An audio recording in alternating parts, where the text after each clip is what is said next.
Well, I have the privilege today of introducing Dr. John Dyer. John Dyer currently serves as the VP of Enrollment Services here at Dallas Theological Seminary, as well as an assistant professor in theological studies. And he has also been a technology creator for more than 20 years, building tools used by Facebook, Apple, Microsoft, the Department of Defense. Luckily he works here, or he would be waiting right now. Department of Defense, the Digital Bible Society, public web experience that he has had, such as Worship AI, bestcommentaries.com, and Y'all Version. If you haven't heard of that, you should look that up, Y'all Version. Interesting to note that when Dr. Dyer was involved in Marcom, they came up with the logo, Teach Truth, Love Well. And that is still his heart today. John speaks and writes on technology, AI, and education, and has several publications, including Gizmodo, Christianity Today, the Gospel Coalition, and in books such as From the Garden to the City. Who all has read that? Yeah. Ecclesiology for the Digital Church, People of the Screen. And John and his brilliant wife, Amber, have two bright and hilarious children, Benjamin and Rebecca. Would you please join me in welcoming Dr. Dyer to chapel this morning?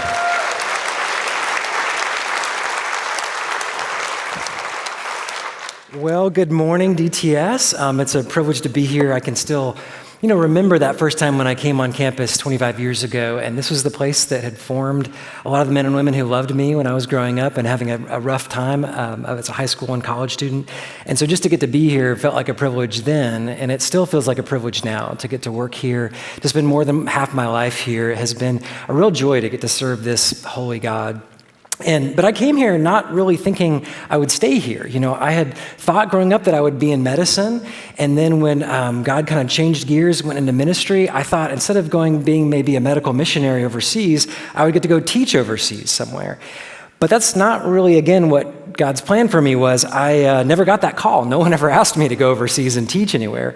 But I did get a call from Dr. Yarbrough, who I think at the time was Mr. Yarbrough, maybe, and said, hey, we want to start doing this online education thing. Do you think you can help? And so I didn't find myself getting to be the guy who went overseas, but the guy who got to build the tools to take the profs overseas. And so it's been this great privilege of my life to get to work in the overlap of technology and ministry. And we'll talk about that a little bit today because we're in this age of AI, a new kind of technology that we need to reflect on well. And yes, we want to probably use it in some ways and avoid some other things, but also think about the ways in which it will form us as believers, but also as people involved in ministry. Now, this, though, isn't the first time we've talked about this. So I had the privilege 9 years ago in October of 2016 of getting to give a little talk on AI. But I want to show you, I had some special guests for that who helped really form and think about where we would be 10 years from now. So I want to show you what we did at the beginning of that chapel. We're doing something a little bit different this morning. I want to introduce you to my two kids. So, all right, come up. If you could have like a bigger robot and it could do anything you wanted it to do, what would you want it to do? Clean my room on Saturday. Nice. In about 10 years, you're going to turn 16. And what are you going to get when you turn 16? A robot car. A robot car. All right. So are you ever going to learn how to drive? Yes. Oh, you want to learn how to drive still? Okay. So, almost 10 years ago, we were thinking, man, AI is just on the cusp. It's almost there. We're going to have robot cars. And, if you look down Live Oak, you'll see the Waymos and Uber's self-driving car. They're almost here. But it seems like it's taking a little bit longer than we thought. My kids look like this today. They're getting a little bit older, and, they're still, my son's driving. That's Benjamin. My daughter, Rebecca, is almost driving. She has her permit. And so sometimes things don't happen as fast as we think. And yet we're all seeing how fast AI is going. You're probably seeing the kind of headlines of amazing things that AI is doing, these big suggestions that the future is happening really fast, and yet really sad things happening at the same time too.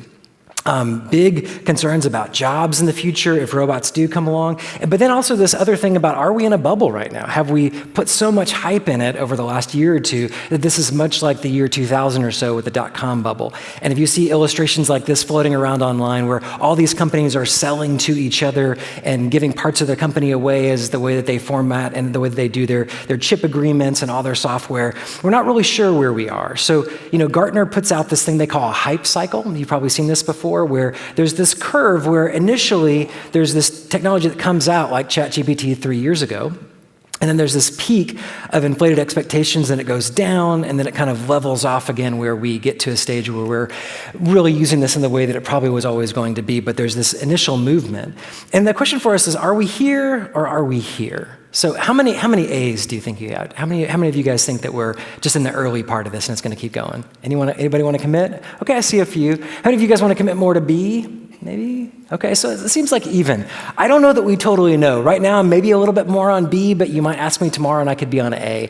But we're in a stage of a little bit of unknown things. And so what I want to do is just take us back to some basics to review. So we'll talk about AI and the image of God a little bit of the promise that AI gives us of making things easier, but also AI in the end of the world, because, we're about eschatology here. And so we should go ahead and address that. And then also our formation as human beings. So, I've gotten to speak in a little bit about technology to some audiences. And one of the things I find is that the average Christian in your church, if you said, what do you think about technology? It would probably look something like this. Technology itself, it's just neutral. All that really matters is just how you use it. So let's use it for good and not for bad. And what I'm usually trying to do is to say, yeah, that's probably how I started out early on, but I realize that I really don't think that anymore. And I actually think that not only is that wrong, but it can potentially be dangerous for us to think that way, because it kind of short circuits the way that we think about and the way that we even think about our own soul formation. And so instead of that, I want to hold maybe two main things in tension. One of them is that technology is good. It's a God-given good. At the same time that it's never neutral whenever we're using it. That whatever thing we're doing, in the end, something happens to us as we use it. So if I was to be a little more seminary and thicken this up a little bit, I might say something like this, that technology is a God-given good and part of what it means to be an image bearer. And at the same time, that technology always both shapes the world and its users. And so the illustration I love to give is of a shovel, that when we dig a hole and we shape the world, that at the end of that day, our hands get reshaped a little bit. We get blisters that turn into calluses. And the more we use it, the more our muscles change, our mind and our ability to understand the soil changes. And so it doesn't really matter if we're using that shovel for something good or bad, we still get shaped in the using of that tool. So we want to remember that as we think about the biblical story. But if we were to look in the story of what God is doing over the course of Scripture, we'll see that technology, human making, shows up quite a bit. And this idea of image bearing and whether or not we give that up or whether or not we hold on to that shows up quite a bit. So if we think about the biblical story this way, we won't go through all of these things. But you like the icons, I'm gathering. We'll go through the story this way a little bit, and we'll start out with creation. And so in creation, you've all read these passages many, many, many times. But the very first thing we see about God is that God is a creative God. And then very, very soon, right after that, he does this wonderful 6 days of creation. And at the end of it, he says, God created humankind in his own image. Male and female, he created them. And so if you are at ST103, you've gotten to spend a lot of time on this. I'll just spend about 30 seconds kind of reminding us some of the things that we often say about what the image of God is. Certainly it is the thing that gives us inherent dignity and worth. But if we think about it the way that theologians do, they often talk about what is the image of God? Is it something in our substance, our physical and immaterial selves? Is there something that we have that animals don't have? And throughout history, most theologians have really pointed to our reason as something that we have that animals don't have. But over time, we begin to add things like, or think about it in a little bit more rich ways, that we have a function too, that we serve as God's representatives, as a ruler might put his image in a city, and that would be kind of representing him, that we are God's representatives in the world, and that we have this task to have dominion and cultivate the garden that he's given us, but also our unique relationship with God. And if we start to think about what AI is doing, it starts to maybe challenge a lot of these things in some sense. So if we were to look at this in this, if we say that maybe the image of God really is reason, well, AI seems like it's potentially going to be more reasonable and better than us at a lot of things. So does that mean that we somehow lose this image of God if we create something that's better than us? Well, what about this function of caring for the earth? We don't always do a great job of that, do we? So what if AI was managing the world more efficiently than we were? That's all what we're hoping to do, is to make our jobs easier. What if we just turned everything over to those devices? Would that, again, diminish the image of God? No, I think we would say that AI does not have the unique relationship with God that we have. And yet many people are forming pretty deep and significant relationships with their AIs. And so we're in a place where this deep fundamental part of who we are is in some way being challenged or at least reshaped in our discussion. But this isn't in some other way new, in that there has been this question about the role of images in our lives and how we turn things over to them and kind of reverse what it is that God made us to do. So if you look in Isaiah, there is this question of who is like God? To what image will you liken him? And so this question of we are not to make images of who God is baked into the 10 Commandments. Our image making is really important to him. Isaiah goes on in chapter 44 to say, the blacksmith makes his own God and worships it. He makes an idol and bows down to it. He says to the God, save me, you are my God, and goes on, but that God doesn't know anything, and it doesn't understand anything, and their minds are closed. And he goes on to say, does nobody understand that the same block of wood, we chop it in half, and we burn part of it for fuel, it's helpful to us, but the other half we make into an idol? It's these two things that are the same exact substance. That in some ways, the phones that we carry are kind of like that, right? We do all kinds of useful things with them, and yet all kinds of destructive things with them at the same time. That we're in this interesting stage where the way God made it to be was that God made us his image bearers over creation to make from what he has made, to be sub-creators in the language of J.R.R. Tolkien. But the more we make things like this, that we often start to become the thing that we behold. And so we remake God in our image, and we prefer the little benefits that idols give us. But at the same time, we also kind of start to redefine humanity according to the things that we make. So we expect that we should work 7 days instead of taking rest. And we expect that we should always be connected and always have a device in our pocket at every moment. And then we begin to worship the things that we make. So God made us to worship him and to make things, and we reverse that, right? We begin to worship the things and remake God in our own image. And so then, if we think about today's technology that is much broader than, swords and hammers and things like that, the Old Testament, one of the most repeated commands that we see is this idea that there are certain types of technologies, like scales, that can't just kill an individual person, but can cheat an entire village. And so I think the scripture is anticipating a day in which technology would be able to have mass effects over huge swaths of people. And so it's looking at saying, this is really important to us that we have our technology be something that is fair and honest, especially as it's affecting multiple people. And I think AI is looking at that type of scaled effect. But of course, at the same time, the things that we make, as much as they can be used for evil, even Jesus himself is someone who made the entire creation, the Son before all things. And yet, when he was on earth, he not only was a second Adam in the sense that he fulfilled the law and did everything that all humans couldn't do and all Israel couldn't do and the Davidic kings couldn't do, that he did everything perfectly and righteously. He is holy, like we sang about before. But he's also like Adam in that he was a creator, and that when we look back in the New Testament, the word that's used for carpenter is the Greek word tekton, the word from which we get eventually into English technology. So we think it's an artisan or a craftsperson, someone who makes something with his or her hands. And we believe that the kind of tekton that Jesus was a carpenter. And the great interesting irony of this is that the technology with which Jesus worked is ultimately the technology in which he died. And so he's working for 30 years with this stuff, maybe even, who knows, made crosses before he went to the cross. And so I think this is God, again, validating and saying, even the most destructive thing that you make, even when you twist the thing that I gave you, that I can still turn that to good for redemption.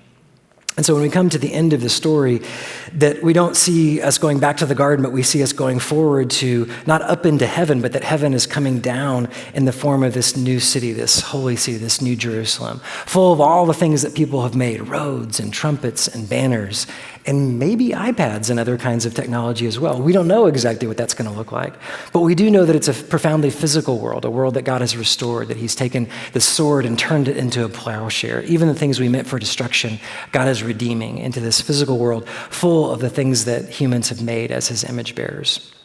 I was reading Revelation again the other day, and I noticed this passage that was really interesting to me, talking about the destruction of Babylon, that the city gets destroyed, but notice what it says isn't there anymore. Musicians and trumpeters will never be heard in you again. No workers of any trade will ever be found in you again. Those words that form our own words like technology. That imagine that this isn't just about fire and brimstone. It's not about death and destruction. It's about a humanity that doesn't have artists and musicians and creators and tectones. This is the image of what hell and destruction and judgment looks like, is that humanity has given up its image-bearing capability to something else and that's gone. I think this is somewhat of the risk that we have with the future of AI. So let's think about the promise of AI. What is it promising? What are the things that we're seeing online when we look at all the fun things that we might be able to do? There's all kinds of great stuff. If you read articles, maybe one day we'd be able to make individual medicines for each person.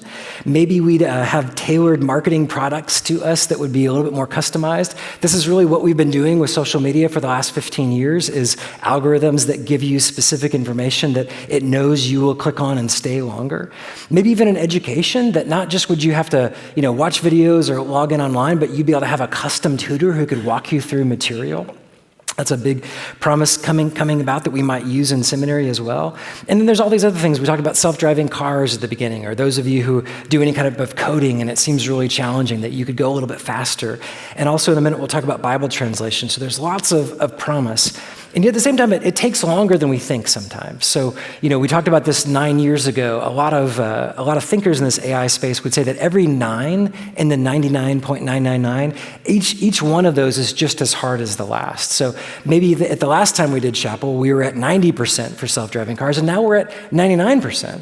But it's still going to take us a while to get to 99.9 and 0.999 to go on to where cars are safe enough. And so we're at that one of these inflection points. But you've probably all used ChatGPT for some type of ministry-oriented thing where you built a Bible study, some type of outline or something like that, and you plugged it in and said, I want to make this be a Bible study for college students on Galatians, and it gave you some really interesting results, and you thought, man, that was pretty cool. A peanut butter and jelly sandwich illustration, that sounds great. A good snack suggestion. That all of these are really fun things that are exciting and joyous to do. But there's also deeper things going on out there. So in the world of AI and Bible translation, we're seeing incredible speed, really wonderful things. Even not just the speed, but also just the dynamics of a team, where perhaps in an honor-shame culture where two different people put forward a different translation, that someone would always defer to the elder. Well, it seems like when they start with an AI translation and they're all able to critique equally, that changes that dynamic within the translation group. And so that's seeing some real positive things. On the speed, you look at this, you see that the entire Bible can be done in the same time that it used to take just to do the New Testament. And then there's all kinds of just incredible ability that we're able to close that gap of Bible literacy. So really fun things. Here at DTS, we've gone through several stages of our online education. So we used to have, subtitles with our Chinese studies. With our when Spanish came online, we were able to do a lot more streaming. And as we bring on Arabic, we're looking at using some AI in that. So I want to just show you a video of one of our professors speaking English, and then I want to show you him speaking Arabic. So here's the English part of it. Welcome back to our study of meta-narrative. In our last session, we were in the Gospel of Matthew, and we followed this progression that Jesus came and Matthew presented him as the king. Okay, now do you guys want to see Dr. King speaking in Arabic? Here we go. أهلا بكم من جديد في دراستنا للسردية الكبرى. في حلقتنا السابقة في إنجيل متى تتبعنا التدرج التالي. يسوع أتى، قدمه متى كالملك وكالمسيح المنتظر. You like that accent? He's really good at it, isn't he? He's amazing. So what this is doing is it's taking his English words, turning it into English letters, moving it over into Arabic, and then generating his voice and actually also syncing up his lips and making it so that it looks like he's speaking that. And so we're looking at all the ethics of what that's like. And you notice that there was a little error in the English early on, this meta-native instead of meta-narrative. So there's a whole team going back in there and trying to fix those errors, making sure that it's absolutely perfect. But it's a really wonderful tool that's allowing us to hear from a diversity of professors as we launch the Arabic Arabic program, and hopefully, eventually we'll remove all of this and have only native speakers, but this is a great way for us to get started. And yet at the same time, there's an amazement to it, and also it takes a lot of time to do this really well and to do all the background checking. And so it's an interesting technology that we're trying to evaluate and make sure that those students are still getting a native Arabic speaker that's going to be on Zoom with them, taking them through, even as we use some material from English speakers. And we'll have a little watermark. You see the software Camtasia here, having our own watermark on that, just to make sure it's really clear that we're not misrepresenting that this is someone who can speak natively. So there's a little bit of a question of cultural appropriation, all of this that we're trying to work through as we use that. But you've also seen all the things that are out there for pastors. So, there's certainly sermon generation things that I think most of us would want to avoid, but there's a lot of tools out there saying that for the small pastor in a small town who really doesn't have a media team to do all the things that a lot of big churches do, that they would be able to do things for you afterwards. So once you preach and it's recorded, that material could then be turned into smaller clips, could be turned into Q&A guidelines. But of course, one of the big questions for us is, do we need all of that? Are we giving into a narrative about what preaching is? Is it just content that needs to be reused? Or is preaching something else that happens in the room at the same time? So these are wonderful tools, and yet they also have a particular background to them, a particular value system in them. And it's up to us to ask that question is, do I really need to do this? Is this the best way for me to represent the image of God? And then also neat things. Wouldn't you love to track all the attendance in your church and not have to count? Couldn't we use facial recognition to know if someone was new? Would that be good? Or would that be harmful? Would that take away something of the human relationship?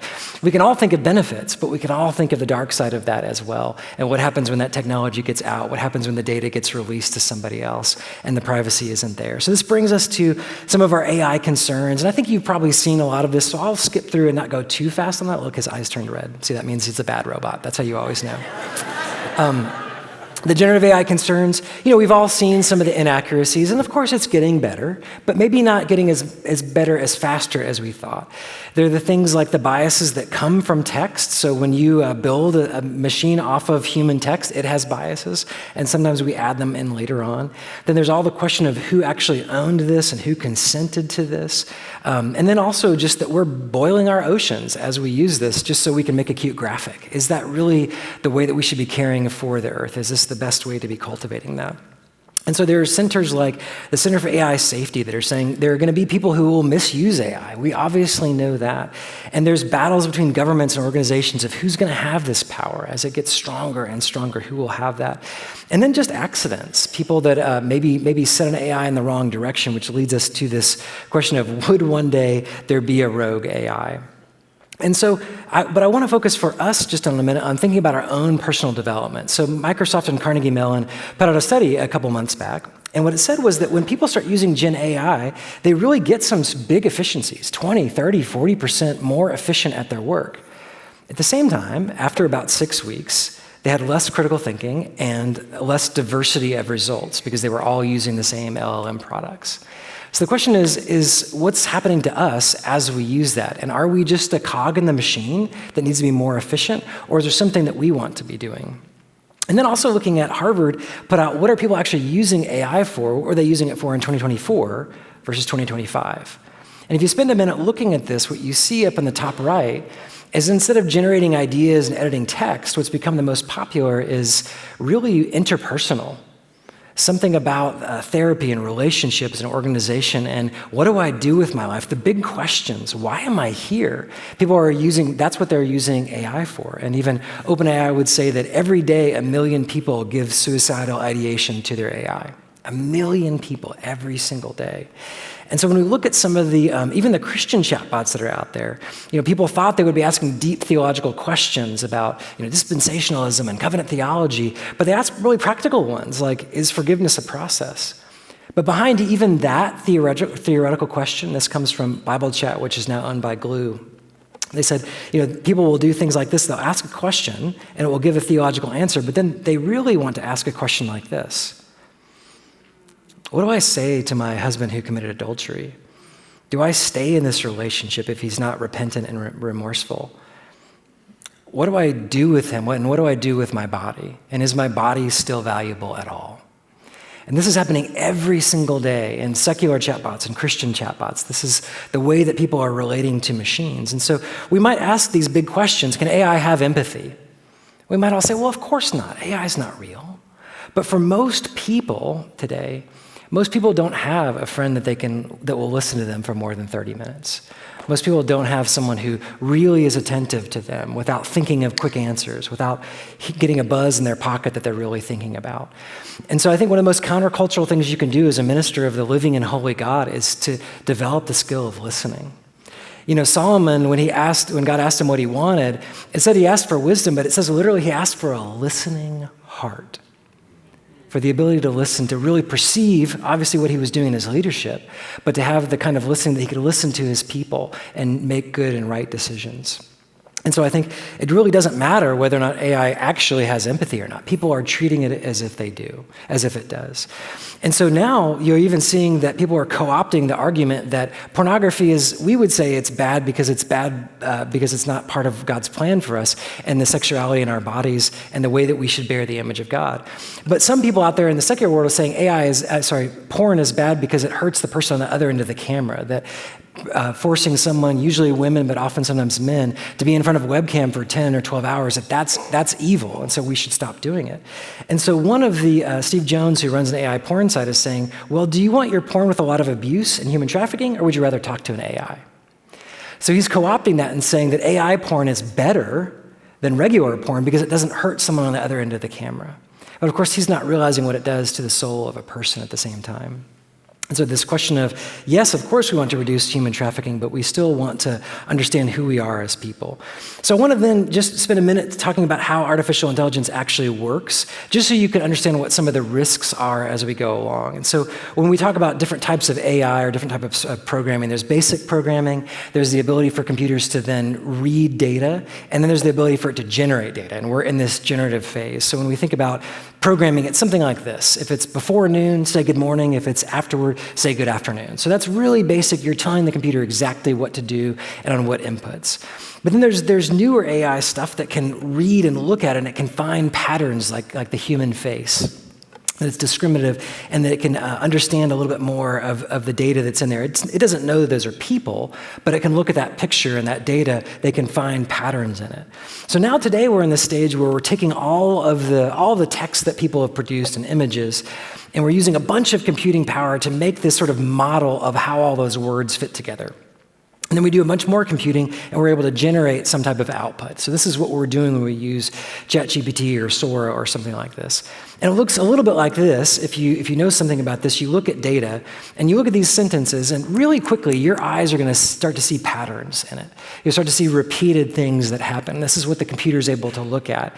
And so it finds this pattern in it that looks something like this. And then there's always some type of noun here, an animal, and then they rate each one of those, and there's a bunch of words that get rated. And so when you type in it's able to predict the next thing.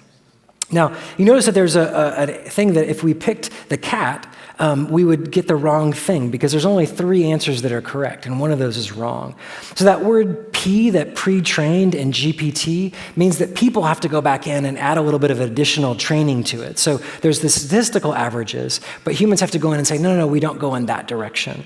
And so there's all these different weights and things that make up how the system is going to work. So it knows not to say the cat barks, even though it still sometimes has that type of hallucination because that's in the data. So here's the thing, though. This is the process. The thing is, no one really knows how this works. So there's all this data out here, and even the best AI scientists would look at it and go, we don't actually know exactly how it's doing this. And the reason for this is that it's because AIs aren't crafted or built. It's because they're grown. And this is what leads us to why AI might end us all. And don't you just love the smirk on that robot's face? I think it's the best picture ever. But here's the deal. If you were looking at your human DNA, it's this information that God built into us. If we were to look at that human DNA, there's nothing in that DNA that would say that people would have the weird desires that we have. And by weird desires, I mean things like sucralose, Like there's no sense in having all different color sugar packets that are all fake sugar. No one could ever predict that that's what we would want. You would think we would want the most calories like most other animals do. So if our DNA can't tell us about the weird things that we want, our LLMs, we're not really sure what they're going to want either. And so the more autonomy that we give them, the more concern there is that we would get to the stage where we don't know. Because what we're trying to do is to move from AIs that are good at one thing, like a calculator, to these general AIs that are good at all kinds of human things. And maybe, just maybe, that would lead us to some type of super intelligence where we would all have all the things that we've ever wanted. Well, the catch is that companies like Anthropic, who's kind of the main competitor to OpenAI, has put out a study that, they told their AI that they were going to be replaced the next day. And those AIs did all kinds of things like blackmailed people and leaked sensitive information. And so they try all kinds of different things, and they would try things that we would consider to be bad.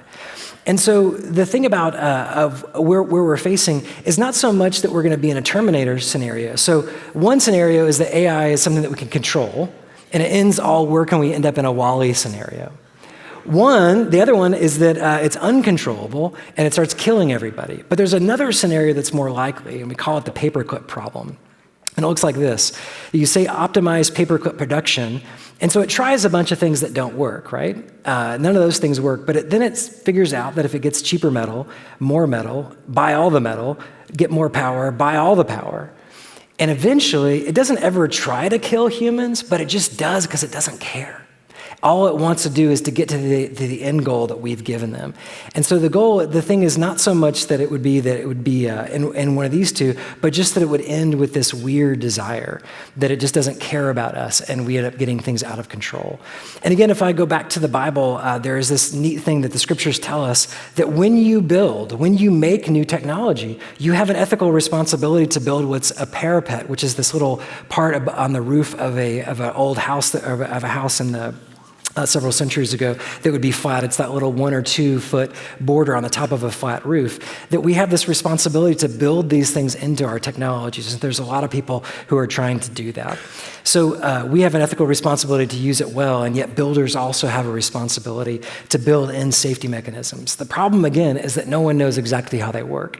One of the best who is out there doing technology is Andrej Karpathy, and last week he said, the good thing is that reinforcement learning is terrible. It's just that everything before it is much, much worse. So he's thinking that it's going to take us a little bit longer to get there and that we have time to build this safety. So hopefully we do. But whether or not that's happening out there in the industry, I want us to kind of close and think a little bit about our own lives, AI, and sort of our own spiritual formation here at DTS. So as you're a student, what is the way in which you can use AI that would be helpful for you?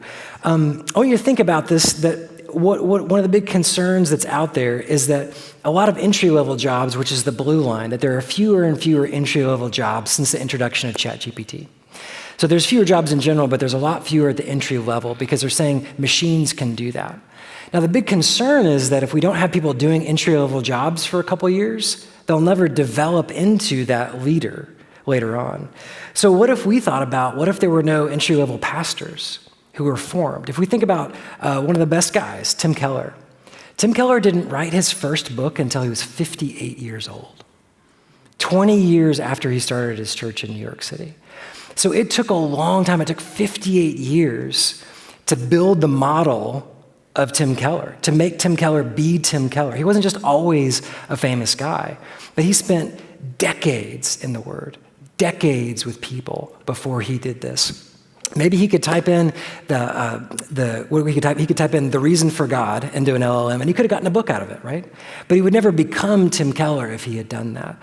And so my encouragement to you guys is to think more, not about what you want to produce, but about who you want to become. Because there's a difference between being someone who can look up the length of a marathon on your phone and someone who's actually done the training to become a runner.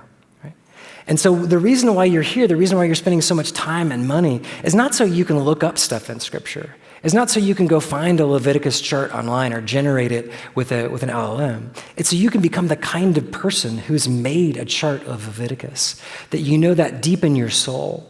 And when you're sitting with that person and the Holy Spirit is prompting the words to say to them, that you have deeply ingested that. Not just that you study Scripture, that you have access to Scripture, but that you meditate on it and you obey it. That's what we're called to do. And so again, some of the things that we do at DTS, the reason why we've built our policies the way they are is, yeah, there's some great stuff that you should do, green light, absolutely. But there's some stuff that, maybe won't be as formative to you, right? You could use an AI to rewrite, but maybe you should go to the writing center and actually talk to a person.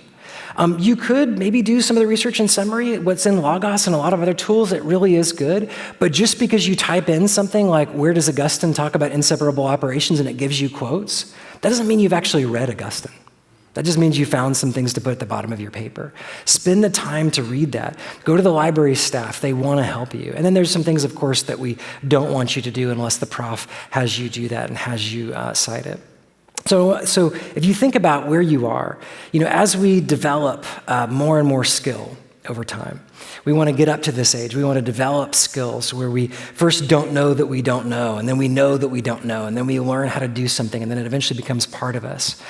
The problem is when we introduce a technology into this, can really stop that upward movement. If we start with it too early, it'll block all your ability to learn. So this is why we don't give calculators to kindergartners, because we need them to learn that basic math.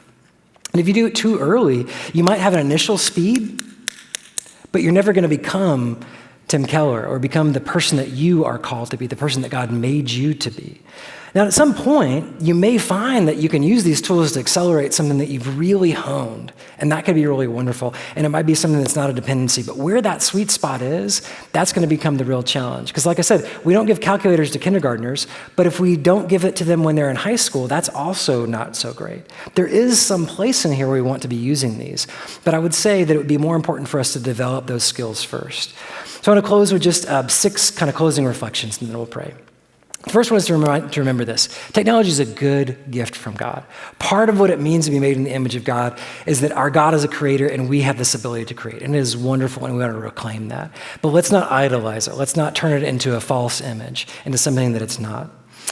Let's also realize that every technology we use, whether it's a shovel or a new chat engine, it's always formative to us, and that we're almost always drifting toward ease in our lives, that the reason why we had to invent exercise is because now we have so much food that we have to invent ways to push it back.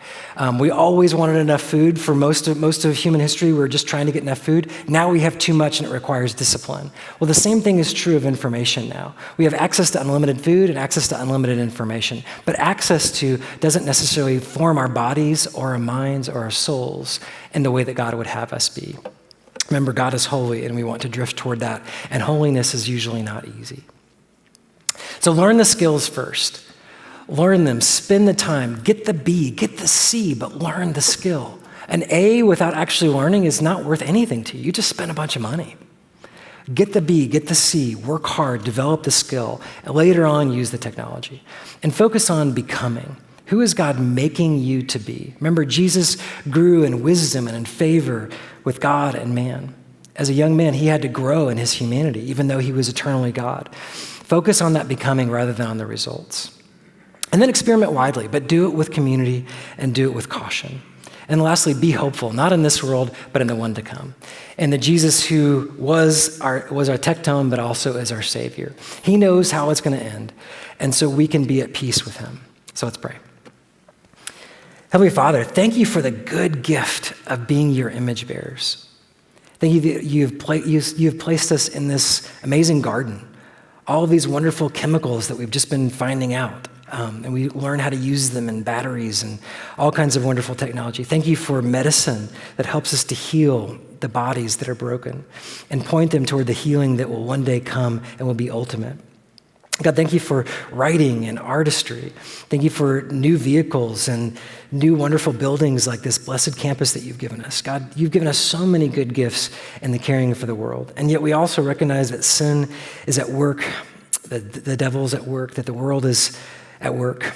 And so God, I pray that you would help us to be wise as serpents and yet somehow be as innocent as doves. God, give us wisdom to know who it is that you have made us to become. God, what is it that you are doing in each person in this room? Maybe it's different than what they thought it was, like it was for me. God, I pray that you would make that path clear, that you would show us the direction. But ultimately, if we don't know, that your word would be a lamp unto our feet. Even when it's dark, that your word would be a lamp to help us know what the next step is. So God, thank you for your goodness. Thank you for your creativity, and thank you for your holiness. Pray all these things in your Son's name and by your Spirit. Amen. Thank you.